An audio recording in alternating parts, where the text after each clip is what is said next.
Hamas has released more Israeli hostages in exchange for over 600 Palestinian prisoners.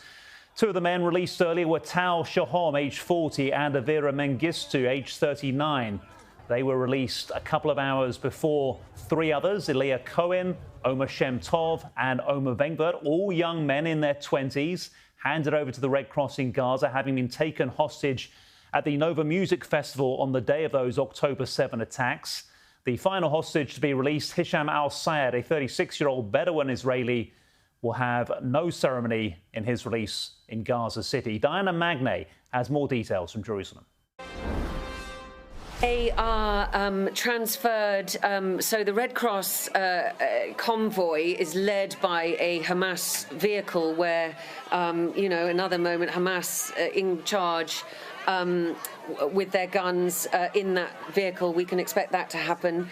And then they are handed over to the IDF and Shin Bet, the Israeli intelligence, in Gaza itself still. And from there, they are transferred to the Re'im military base outside of Gaza, where they're reunited with close family friends.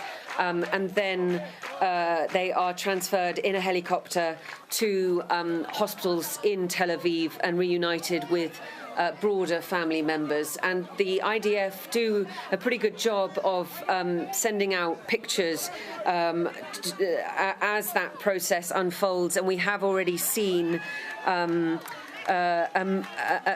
Mengistu when he is transferred to the IDF. Smiling as he looks at them, and then really moving images of him being hugged by family members after he's been transferred to Tel Aviv, and finally, after 11 years, back in the hands of his family. And they're astonishing, actually, the sort of degree we just saw. I think that is Elia Cohen just put his arm around the Hamas militant to his right and give a wave to the crowds. It will be interesting to hear the stories that these men have to tell about their time in captivity, if they do choose to tell how that went. But we have seen moments in the past where hostages have shaken the hands of their captors, memorably 2 weeks into the war, when the wife of Oded Lifshitz, Yocheved, shook the hand of her captor when she was handed over to Israel in Rafah, and saying shalom to him, peace. So there clearly has been some rapport established between some of the hostages and those who held them. But a very moving moment. There is Omer Shem Tov, whose family you can see on the left, being brought to the Red Cross convoy by Hamas with this certificate that they always seem to delight in handing to the hostages just before the transfer.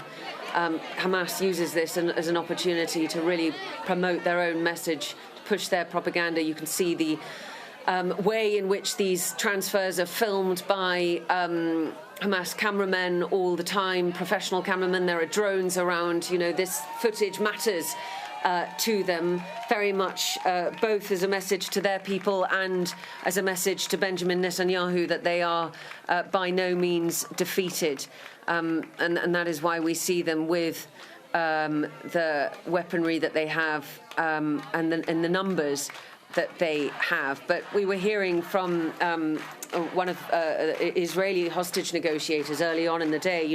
There is a Gershon Baskian. There is a difference between dressing young men up in uniforms and giving them guns, and actually that being a demonstrative show of strength and a force to be reckoned with. I think the fact that Israel has taken out large numbers of the Hamas's military command over these 16 months of war has dented their operating capabilities.